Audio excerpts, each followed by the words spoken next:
সকলকে নমস্কার। আমি তনুজ দাশগুপ্ত।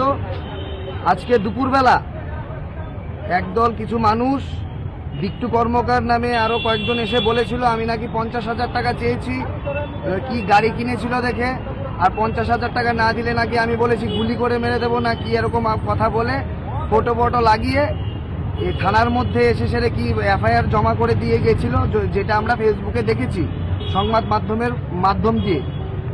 আমি এই ভিডিওর মাধ্যমে একটা বার্তা দিতে চাই, আমি যতজন এসছিল কোনো প্রমাণ ছাড়া, যে কাজ আমি কোনোদিন করিনি, যারা এসছিল সবার নামে আমি এখন মানহানির মামলা করেছি।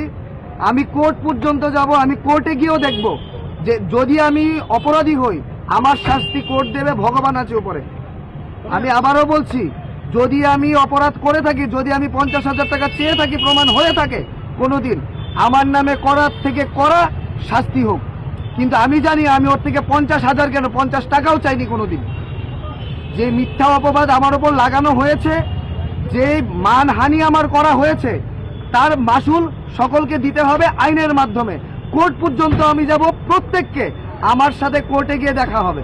আমি এইটুকু বলতে চাই, বিনা কারণে বিনা দোষে আমার নামে কলঙ্ক লাগিয়েছে, আমি নাকি 50,000 টাকা চেয়েছি।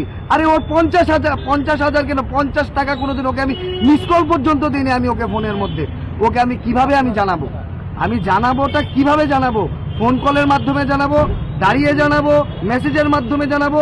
ওর ফোনে হয়তো আমার নাম্বার সেভই নেই, আমার ফোনে ওর নাম্বার সেভই নেই। ওকে ভালো করে যদি জিজ্ঞেস করা হয় আমার নামটা পর্যন্ত বলতে পারবে না।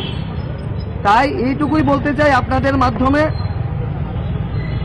যারাই করেছেন, যারা এটার সাথে যুক্ত আছেন, এবং সবচেয়ে বড় কথা হলো আমি এই ভিডিওর মাধ্যমে আরেকটা কথা বলতে চাই, যে ড্রাইভার বন্ধুরা ভাইরা এসেছিল বিট্টু কর্মকারের সাথে, এর সাথে আরো 2 জন এসেছিল, একজনের নাম রঞ্জিত, একজনের নাম রাজু। এদের নামে কয়টা মামলা রয়েছে একবার দেখবেন। এরা কি আদেও ড্রাইভার? এরা কি আদেও কি ওই সিন্ডিকেটের ড্রাইভার? একবার দেখবেন। নাকি এরা কোনো বহিষ্কৃত টিমের লোক? একবার দেখবেন, তারপর কোনো কমেন্ট জাস্টিফিকেশন দেবেন। আর আমার সাথে যারা এই মানহানি করেছে সবার আমার সাথে কোর্টে দেখা হবে। ভালো থাকবেন।